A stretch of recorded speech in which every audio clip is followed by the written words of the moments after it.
சென்னை கொடுங்கையூரில் திமுக மனிதநேய மக்கள் கட்சியினர் இடையே மோதல் ஏற்பட்ட நிலையில் இருதரப்பினர் மீது காவல்துறையினர் வழக்கு பதிவு செய்துள்ளனர்.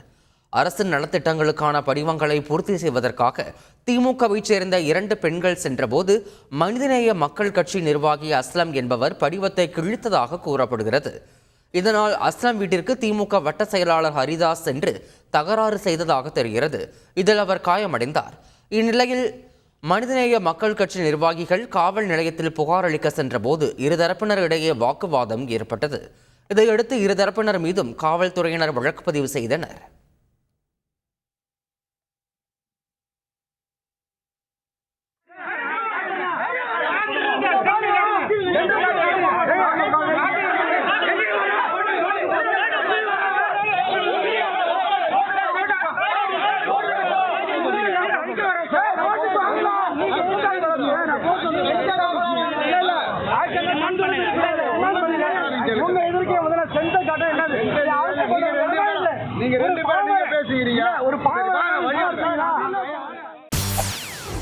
செய்திகளை உடனுக்குடன் தெரிந்து கொள்ள உடனே சப்ஸ்கிரைப் பண்ணுங்க.